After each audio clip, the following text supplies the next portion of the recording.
Okay, let us start with our class. 11 बच्चों ने join नहीं किया है। मुझे लगता है सेलिब्रेशन चल रही है, हाँ? शॉपिंग चल रही है क्या? क्योंकि फेस्टिवल सीजन चल रहा है। एनीहो, स्क्रीन शेयर हो रही है मेरी? Yes sir. Okay okay.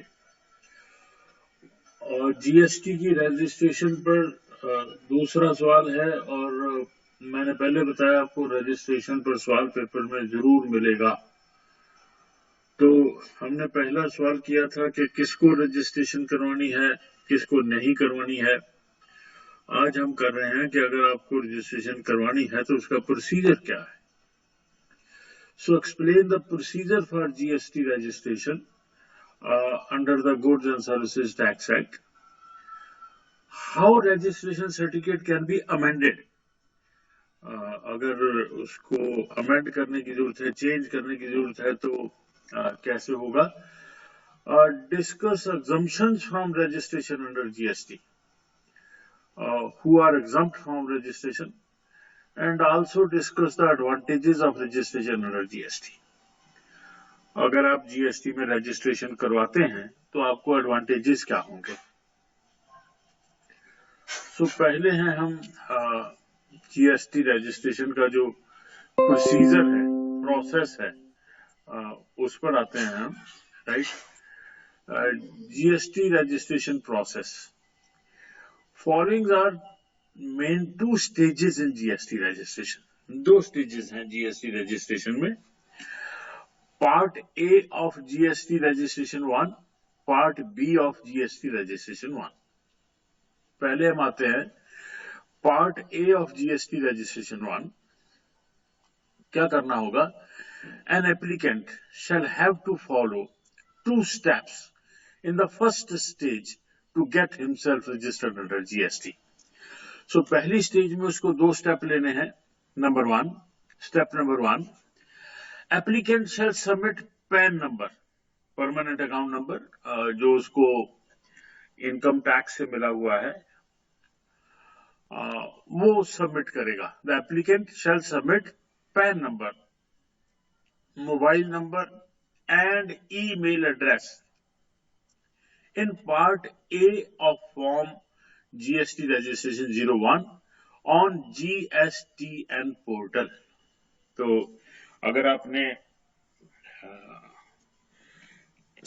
Registration करवाना है जीएसटी का, आपको जीएसटीएन पोर्टल खोलना होगा, उसमें फॉर्म जीएसटी रजिस्ट्रेशन 1 खोलना होगा, और उसमें आपको अपना नाम एड्रेस देके फॉर्म जब हम भरते हैं तो 3 चीजें उसमें आपको देनी होंगी। इनकम टैक्स वाला पैन नंबर, मोबाइल नंबर अपना, और ईमेल एड्रेस जहां आपको ईमेल जो है वो आए। देन स्टेप नंबर 2 क्या है। PAN number of the applicant is verified on GSTN portal. सरकार क्या करती है, आपके उस पैन नंबर को इनकम टैक्स डिपार्टमेंट से वेरीफाई करेगी। Mobile number and email address are verified through OTP. आपके मोबाइल पर ओटीपी आएगा, उससे आपका ईमेल एड्रेस जो है वो वेरीफाई किया जाएगा। After the verification all the 3 details, जब आपका पैन नंबर, आपका मोबाइल, आपका ईमेल एड्रेस जो है वेरीफाई हो जाएगा, an acknowledgement is issued to the applicant on form GST registration REG 02। आपको एक एक्नॉलेजमेंट आ जाएगी कि आपने अप्लाई कर दिया है जीएसटी रजिस्ट्रेशन के लिए, और वो फॉर्म नंबर GST REG 02 पर आपको एक्नॉलेजमेंट इशू हो जाएगी।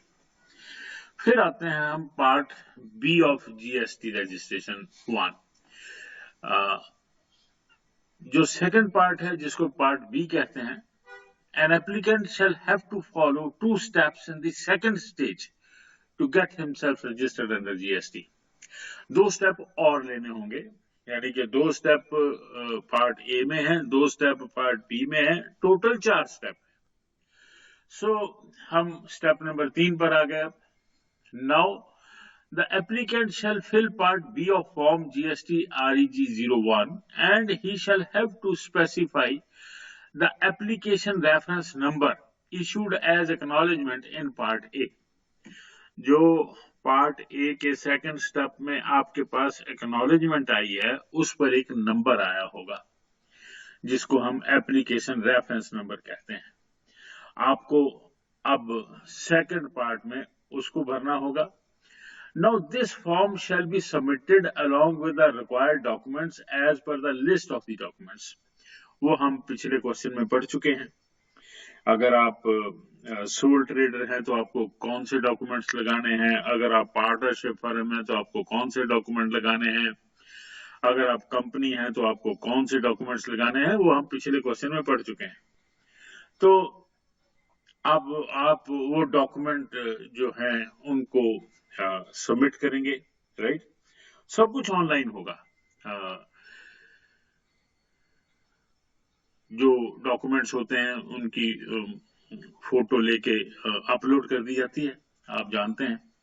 सो now the form shall be submitted along with the required documents as per the list of the documents. The authentication would be done by electronic signatures. और फिर आप electronic अपने signature करेंगे, electronically करेंगे और आपकी एप्लीकेशन सबमिट हो गई। फिर आ गया चौथा step, where any additional information is also required by the authorities. Normally तो जरूरत नहीं पड़ती है, आपने अगर सारे डॉक्यूमेंट्स जो हैं वो प्रॉपर अपलोड किए हैं, आपने आपका जो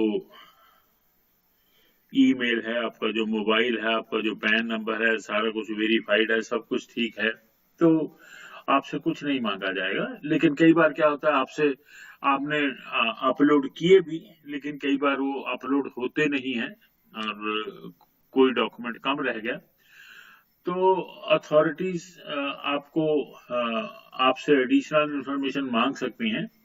सो form GST REG 03 will be issued to the applicant. आपको एक फॉर्म इशू हो जाएगा REG 03 जिसमें आपको लिखा होगा कि आपकी एप्लीकेशन में ये कमी है, उसको पूरा करिए। Applicant shall have to respond in form GST REG 4 with the required information within a stipulated period of 7 working days। और उसके लिए आपके पास एक फॉर्म होगा जिसका नाम है GST REG 04। वो आप 7 दिन के अंदर उसको भर के सबमिट करेंगे from the date of the receipt of the form GST REG 03। जो अथॉरिटीज ने आपको GST REG 03 इशू किया था कि ये आप एडिशनल इंफॉर्मेशन जो है वो जमा करवाइए, तो आप GST REG 04 में वो इंफॉर्मेशन रिक्वायर्ड इंफॉर्मेशन जमा करवा देंगे within 7 days। An applicant who is required to deduct TDS shall have to submit form GST REG 07। अगर आपको आप एक ऐसे बिजनेसमैन हैं कि आपको TDS काटने की जरूरत पड़ेगी, टैक्स डिडक्शन एट सोर्स, तो आपको GST REG 07 भी भरना पड़ेगा। इश्यू ऑफ रजिस्ट्रेशन सर्टिफिकेट, अब आपने अप्लाई कर दिया, आपसे एडिशनल इंफॉर्मेशन मांगी गई, वो भी आपने दे दी, तो अगर सब कुछ ठीक है तो आपको रजिस्ट्रेशन सर्टिफिकेट इशू हो जाएगा। Where an applicant has provided all the required information from form GST REG 1 to form GST REG 4, 1, 2, 3, 4 सब कवर हो गए, तो registration certificate in form GST REG 06 for the principal place of business as well as for every additional place of business will be issued। तो आपको business place का या places का, अगर तो एक ही बिजनेस प्लेस है तो एक सर्टिफिकेट इशू होगा, और अगर एक से ज्यादा बिजनेस प्लेसेस हैं तो एक से ज्यादा सर्टिफिकेट इशू होंगे, और होंगे वो GST REG 06 में आपको रजिस्ट्रेशन सर्टिफिकेट इशू हो जाएगा। Rejection of application, however, where the details submitted by the applicant are not satisfactory, अगर आपने जो इंफॉर्मेशन सबमिट की है उसमें कुछ गड़बड़ है, application for registration shall be rejected using form GST REG 05, आपका रजिस्ट्रेशन नहीं होगा, आपकी एप्लीकेशन रिजेक्ट कर दी जाएगी और आपको GST REG 5 में सूचित कर दिया जाएगा। राइट, अब आते हैं हम अमेंडमेंट इन रजिस्ट्रेशन में। अगर आपने सर्टिफिकेट ऑफ रजिस्ट्रेशन आप ले चुके हैं, आपके पास सर्टिफिकेट ऑलरेडी है, लेकिन आप उसमें अमेंडमेंट चाहते हैं, तो उसका प्रोसीजर क्या है? अब सवाल यह है कि आप अमेंडमेंट क्यों चाहते हैं। इसमें हम ये सेकंड पॉइंट में पढ़ेंगे। एक नॉर्मल सी सिचुएशन तो मैं आपको बता ही सकता हूं, बड़ी सिंपल सी है कि 80% बिजनेस प्लेसेस जो हैं वो किराए पर होती है। हमारा इंस्टीट्यूट हमने भी किराए पर लिया हुआ है, और पिछले लगभग 20 सालों में हम 3 इंस्टीट्यूट एड्रेस बदल चुके हैं। राइट, तो बिजनेस में बड़ी मामूली बात है कि आप कई बार अपना एड्रेस बदल लेते हैं। कई बार ऐसा भी होगा कि मैं बिजनेस में किराए पर हूं और फिर मैंने अपना शोरूम बना लिया, तो मैं अपने शोरूम में शिफ्ट हो जाऊंगा। तो there can be any reason, right. और दूसरी बात बड़ी सिंपल सी है कि बिजनेस चेंज भी हो जाते हैं। मैंने देखा है कुछ लोग ऐसे हैं जो एक बिजनेस शुरू किया, 2, 4, 6 महीने चलाया, लगा कि यार इसमें बात बनेगी नहीं, कारण कुछ भी हो सकता है कि आप उसको नहीं मैनेज कर पा रहे, या वो बिजनेस ही ऐसा है कि वो सब घाटे में ही चल रहे हैं, तो आप बिजनेस बदल लेते हैं। मैंने 3-3, 4-4 बिजनेस बदलते देखा है लोगों को। तो जब बिजनेस ही बदल गया तो भी आपको रजिस्ट्रेशन चेंज करनी पड़ेगी। सो अमेंडमेंट अगर आपको रजिस्ट्रेशन में करवानी है, यानी कि रजिस्टर्ड है ऑलरेडी आप GST में, लेकिन आपको अमेंडमेंट की जरूरत है, तो उसका प्रोसीजर क्या है? पहले आपको एप्लीकेशन देनी पड़ेगी, एप्लीकेशन फॉर अमेंडमेंट, राइट। तो where any applicant already registered under GST want to make any amendments in the registration certificate due to some changes made by him, he shall have to submit an application within 15 days of making such changes. 15 दिन के अंदर अंदर आपको apply करना होगा, along with any documents relating to such change. Changes which require amendment, यानी कि अगर आप ऐसा करेंगे तो आपको अमेंडमेंट करवानी होगी। Following is the list of changes which require amendment in the certificate of registration. Number 1 पर है change in the name of the business. आपने बिजनेस का नाम बदल लिया। बहुत सी कंपनियां हैं अक्सर अपना नाम बदल लेती हैं, राइट। एक कंपनी हुआ करती थी जिसका नाम था ग्लैक्सो इंडिया, बहुत मशहूर कंपनी थी ग्लैक्सो इंडिया। उसने अपना नाम बदल लिया था, राइट। तो स्मिथ क्लाइन बीचम अब उसका नाम है। तो कंपनियां अक्सर अपने नाम बदल लेती हैं। अभी रिसेंटली इंडियन एयरलाइन जो है वो बिक गई है, अब टाटा ने खरीद ली है, तो इंडियन एयरलाइंस का नाम अब बदल जाएगा, कुछ और टाटा अपने नाम से उसको चलाएगा। तो अगर आपके बिजनेस का नाम बदल गया है तो आपको जीएसटी रजिस्ट्रेशन चेंज करवाना पड़ेगा। एनी एडिशन इन बिजनेस, आपने बिजनेस में एडिशन कर ली है, हो सकता है पहले आप गुड्स में ही हैं, फिर आपने सर्विसेज भी ऐड कर ली हैं, आप सर्विसेज में थे आप गुड्स में आ गए हैं, तो कुछ भी हो सकता है। एनी एडिशन डिलीशन ऑफ और रिटायरमेंट ऑफ पार्टनर और डायरेक्टर्स, पार्टनरशिप आपने ऑलरेडी पड़ी हुई है, ABC are partners and C retires, AB रह गए, AB are partners and C is admitted as a partner।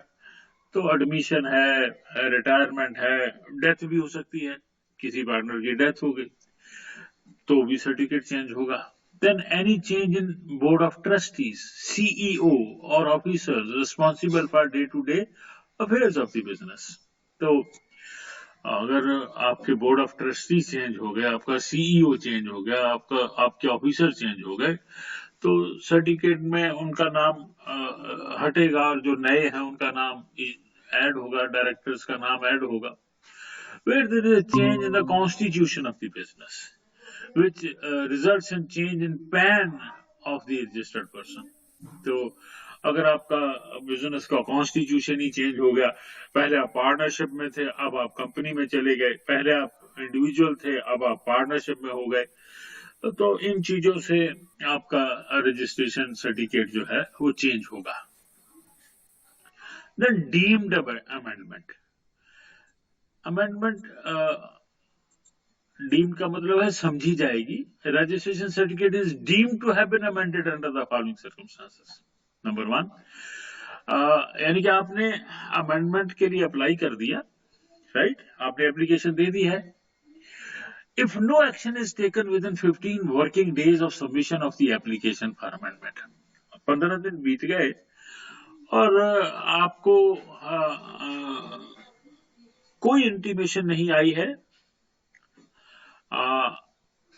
कोई एक्शन आपकी एप्लीकेशन पर नहीं हुआ है, तो समझ लीजिए कि आपका जो सर्टिफिकेट है वो अमेंड हो गया है। Where no action is taken within 7 working days from submission of any reply, आपसे कोई इंफॉर्मेशन मांगी गई थी, आपने रिप्लाई सबमिट कर दिया, 7 दिन बीत चुके हैं, आपको कोई इंटीमेशन नहीं आई, आपकी अमेंडमेंट हो चुकी है। Now we come to third part of the question, that is exemptions from registration under GST। कुछ exemptions हैं रजिस्ट्रेशन से। Not liable for registration as threshold limit does not exceed under section 22। Threshold limits हम already पढ़ चुके हैं, 10 लाख, 20 लाख, 40 लाख। 10 लाख की list अब पढ़ रहे हैं इस क्वेश्चन में। पहले हमने गुड्स एंड सर्विसेज के लिए 20 लाख की लिमिट पढ़ी है और अकेले गुड्स के लिए 40 लाख की लिमिट पढ़ी है। So person is not required to get himself registered under GST if his threshold limit does not exceed the following limits। और पहली है उसमें 40 lakhs for goods पढ़ चुके, 20 lakhs for goods and services पढ़ चुके, लेकिन जो तीसरी है 10 lakhs in case of special category states, ये हमने पहले नहीं पढ़ा है। ये 11 स्टेट्स हैं यहाँ। अगर आपका बिजनेस इन 11 स्टेट्स में है, ये स्पेशल कैटेगरी ऑफ स्टेट्स है, Meghalaya, Mizoram, Arunachal Pradesh, Tripura, Manipur, Assam, Nagaland, Sikkim, Uttarakhand, Jammu and Kashmir and Himachal Pradesh. Mostly इसमें नॉर्थ ईस्ट है और हिली एरियाज हैं जहां बिजनेस कम है, यूं कह लो कि ज्यादा फ्लोरिशिंग बिजनेस नहीं है, ये वो स्टेट्स हैं। तो वहां 10 लाख की थ्रेशोल्ड लिमिट है। वैसे सारे इंडिया में 20 लाख की है गुड्स एंड सर्विसेज के लिए, ओनली गुड्स के लिए 40 लाख है। यानी कि जब तक आपकी जो टर्नओवर है वो 10 लाख क्रॉस नहीं करेगी इन 11 स्टेट्स में, आपको रजिस्ट्रेशन की जरूरत नहीं है। All over India goods and services की अगर आपकी टर्नओवर 20 लाख क्रॉस नहीं करती है तो आपको रजिस्ट्रेशन की जरूरत नहीं है। ओनली गुड्स में अगर आप डील कर रहे हैं तो 40 लाख की अगर आपकी टर्नओवर नहीं है तो आपको रजिस्ट्रेशन करवाने की जरूरत नहीं है। Then number 2 is threshold limit exceeds 40, 20 and 10 lakhs, even then not liable for registration under GST. आपकी थ्रेशोल्ड लिमिट 40, 20 और 10 लाख से ज्यादा है, फिर भी आपको रजिस्ट्रेशन करवाने के लिए आप लायबल नहीं है। उसमें कौन सी बातें हैं? Person is not required to get himself registered under GST under the following circumstances even if his registration turnover exceeds 40, 20 and 10 lakhs. Number 1 है एग्जम्प्टेड सप्लाईज। एग्जम्प्टेड सप्लाईज यानी कि आप जिस बिजनेस में हैं, जिस चीज की आप सप्लाई दे रहे हैं, वो गुड्स ही इस एक्ट के अंदर नहीं है। The supplier shall not be required to get himself registered under GST if his aggregate turnover consists of goods and services which are not liable to tax under GST. यानी कि वो चीजें जिस पर जीएसटी लगता ही नहीं है। जैसे मेरे पास सिंपल सी एग्जांपल इस समय है, आपका पेट्रोल पंप है, उस पर आप पेट्रोल और डीजल बेच रहे हैं, जीएसटी से बाहर है। हाँ, आपको जीएसटी की रजिस्ट्रेशन की कोई जरूरत नहीं है क्योंकि उस पर जीएसटी लगता ही नहीं है, राइट। देन एग्रीकल्चर पर ध्यान से देख लीजिए, ना इनकम टैक्स है ना जीएसटी है। An individual or HUF is said to be agriculturalist who cultivates land, जो खेती करता है, by own labor, खुद करता है, by labor of family, family labour करती है, by servants or hired labor on wages payable in kind और कैश अंडर पर्सनल सुपरविजन आप करवाते हैं, खेती करवाते हैं, राइट। नंबर 3 पर है persons making non taxable supplies. So any supplier making the supply of the following items, यानी कि अब हम उन आइटम्स पर आ गए जहां जीएसटी है ही नहीं, तो आप अगर उसमें डीलर हैं तो आपको कोई जरूरत नहीं है रजिस्ट्रेशन की, right.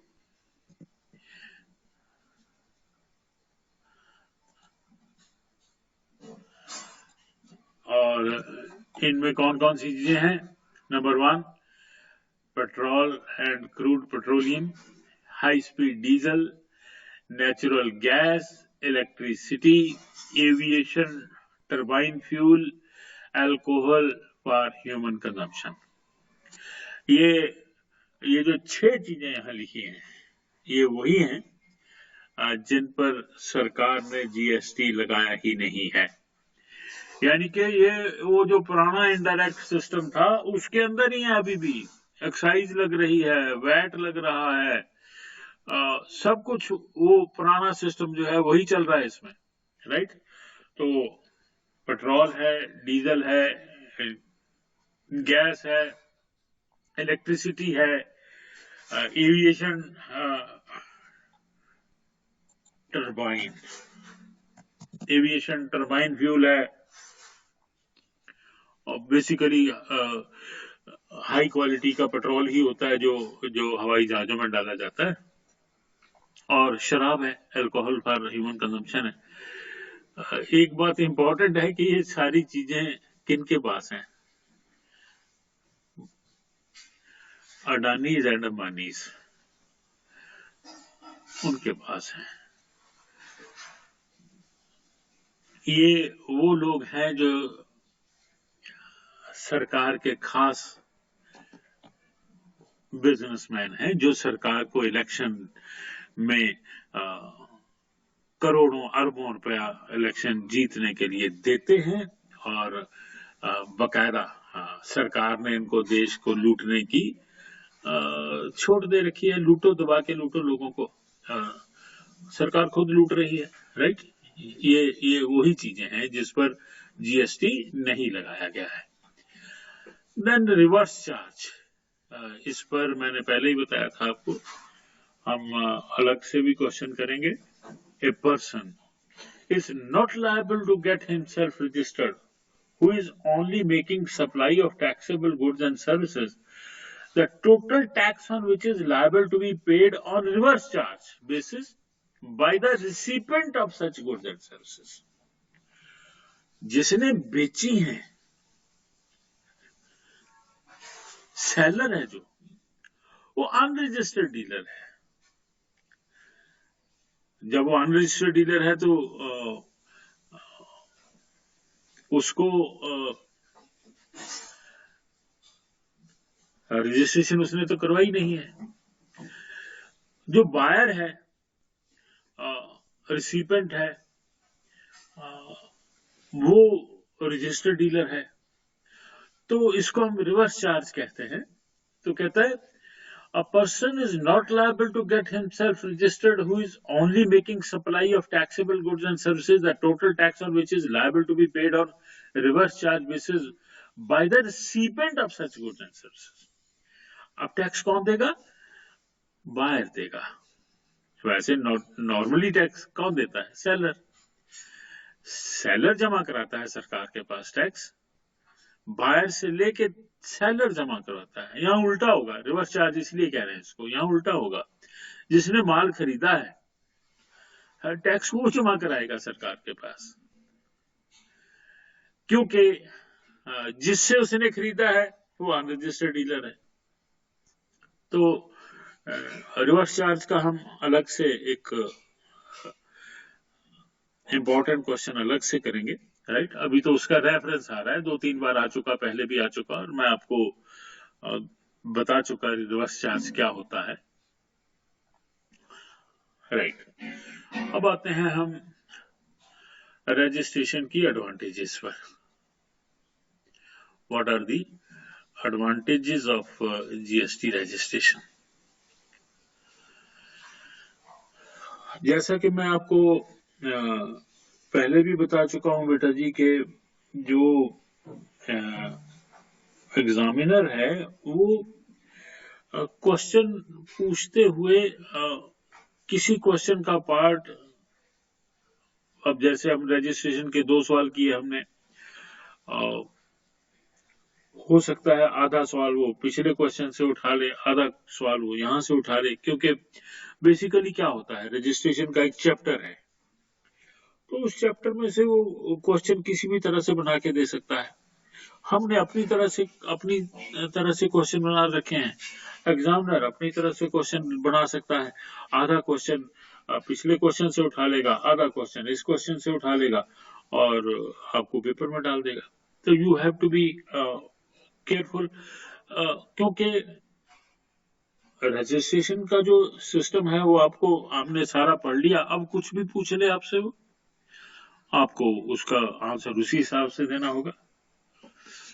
Yes, now we come to advantages of registration और जीएसटी, यानी कि अगर आप जीएसटी के अंडर रजिस्ट्रेशन करवाते हैं तो आपको क्या क्या एडवांटेजेस हो सकते हैं। So following are the major advantages of registration under GST design. Number 1 is legal recognition. You are legally recognized. Legal recognition. Your business will be legally recognized as supplier of goods and services if you are registered under GST. Number 2 is eligible for input tax credit. ये सबसे बड़ी बात तो यही है कि मैं अगर चीज खरीदते हुए टैक्स दे रहा हूं और मैंने बिल पर माल खरीदा है और मैंने बिल पर माल बेचा है, तो जो टैक्स मैंने परचेज करते हुए दिया था वो सेल करते हुए जो टैक्स बनेगा उसमें से मुझे उसका क्रेडिट मिल जाएगा। मैंने परचेज करते हुए 150 रुपए टैक्स दिया है, सेल करते हुए 200 रुपए टैक्स बनता है, तो मैं 50 ही दूंगा अब, क्योंकि 150 मैंने पहले दे दिया था, 50 अब दे दूंगा। इसको हम इनपुट टैक्स क्रेडिट के नाम, ऑलरेडी हम इसको डिटेल में पढ़ चुके हैं। A person who is registered under GST shall have proper accounting of taxes paid in the input goods and services input tax credit, which can be utilized for payment of GST due on supply of goods and services or both by the business. जो input tax मैंने purchase करते हुए दिया था उसको मैं output tax जो cell करते हुए बनेगा उसमें से उसको मैं उसका क्रेडिट ले सकता हूं। Then legally authorised to collect tax, ये भी इंपॉर्टेंट बात है कि जीएसटी टैक्स कलेक्ट कौन कर सकता है? जिसके पास जीएसटी नंबर है। अगर मेरे पास जीएसटी नंबर नहीं है, मैं किसी कंज्यूमर से जीएसटी ले ही नहीं सकता। जमा कहां कराऊंगा जब नंबर ही नहीं है मेरे पास? तो a person who is registered under GST shall have legal authority to collect tax from his purchasers and pass on the credit of the taxes paid on the goods and services supplied to the purchasers or recipients. चौथा advantage है legally authorised to pass credit to his buyers. अब मैंने आपको बताया था कि chain है, ए ने बी को माल बेचा, बी ने सी को बेचा, सी ने डी को बेचा और डी ने कंज्यूमर को बेचा। ये तो चेन है। एक मैन्युफैक्चरर है, फिर एक डीलर है, फिर एक होलसेलर है, फिर एक रिटेलर है और फिर कंज्यूमर है। तो मैन्युफैक्चरर ने पहले डीलर को बेचा, डीलर ने फिर होलसेलर को बेचा, होलसेलर ने रिटेलर को बेचा और अल्टीमेटली रिटेलर ने कंज्यूमर को बेचा। जो फाइनल टैक्स है वो कंज्यूमर ही पे करेगा अपनी जेब से, लेकिन जमा सरकार के पास कंज्यूमर नहीं कराता। सरकार के पास टैक्स कौन जमा कराएगा? मैन्युफैक्चरर कराएगा, डीलर कराएगा, होलसेलर कराएगा, रिटेलर कराएगा। कैसे कराएगा? जो परचेज करते हुए दे चुका वो उसको माइनस करता जाएगा और बाकी टैक्स जमा करवाता जाएगा। यानी कि जितना टैक्स किसी कंज्यूमर ने दिया है वो जमा तो वो लोग करवाएंगे जिन्होंने बेचा था। तो कौन कितना जमा कराएगा उसके मैं आपको एग्जांपल दे चुका, सवाल दे चुका आपको। So when a supplier is registered under GST, he is legally authorized to pass on the credit of taxes paid on goods and services supplied to the buyers. Then eligible for interstate supplies without any registration. This is again an important area. A registered person under GST, आप GST में registered हैं, is eligible to supply goods and services in the interstate trade without any restrictions. आप बिना किसी restriction के interstate supplies दे सकते हैं। अगर आप रजिस्टर्ड नहीं है तो आप इंटरस्टेट सप्लाई कभी नहीं दे सकते, चाहे आपकी थ्रेशोल्ड लिमिट 40, 20 या 10 लाख की भी ना बनती हो, तो भी आप इंटरस्टेट सप्लाई नहीं कर सकते। इंटरस्टेट सप्लाई सिर्फ वही कर सकता है जो रजिस्टर्ड डीलर है। Then seamless flow of input tax credit, जो सबसे बड़ा एडवांटेज है इस जीएसटी के सिस्टम का कि मैं अगर परचेज करते हुए कोई टैक्स देता हूं तो सेल करते हुए जो टैक्स बनता है उसमें से माइनस कर लूंगा। सीमलेस का मतलब होता है जिसमें कोई जोड़ ना हो, यानी कि जैसे कोई कपड़ा हो, उसमें कोई जोड़ ना हो, तो उसको हम सीमलेस कहते हैं।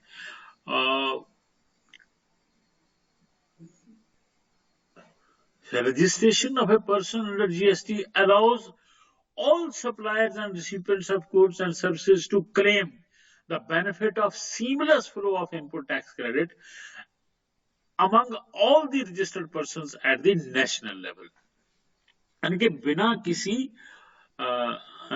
रुकावट के, सीमलेस का मतलब बिना किसी जोड़ रुकावट के, अगर आप रजिस्टर्ड डीलर हैं और आप परचेज कर रहे हैं, सेल कर रहे हैं, तो रजिस्टर्ड डीलर से ही परचेज कर रहे हैं, आप खुद भी रजिस्टर्ड हैं और रजिस्टर्ड डीलर को ही सेल कर रहे हैं, तो क्या होगा कि बिना किसी देरी के, बिना किसी रुकावट के आप इनपुट टैक्स क्रेडिट जो हैं उनको अवेल कर सकते हैं। तो ये हमारा रजिस्ट्रेशन का क्वेश्चन है बेटा जी, जो बहुत इंपॉर्टेंट क्वेश्चन है आपके एग्जामिनेशन के लिए, राइट। इसके जो पार्ट्स हैं उनको अच्छी तरह से तैयार कर लीजिए, तो एग्जामिनेशन में किसी भी तरह से पूछ सकता है। अभी तो हम इसी उधेड़बुन में है कि एग्जाम ऑनलाइन होगा कि ऑफलाइन होगा, कि जो हमारी आंसर बुक होगी वो 20 पेज की होगी कि 24 पेज की होगी कि 32 पेज की होगी, अभी कुछ पता ही नहीं हमें। अभी तो हमारे पास एक ही रास्ता है बेटा जी कि अपनी प्रॉपर तैयारी की जाए, राइट। तो इसकी मैं फाइल आपको क्लास के बाद भेज दूंगा, और जिन लोगों ने क्लास अटेंड नहीं की है वो लोग लेक्चर जो है उसको ऑनलाइन रिकॉर्डेड लेक्चर सुन भी सकते हैं, राइट। वो हमने जो सुविधा है आपके लिए बना रखी है, right.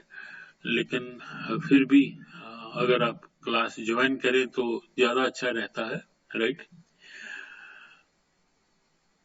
Okay, we will be meeting day after now, right? Thank you, sir. God bless you.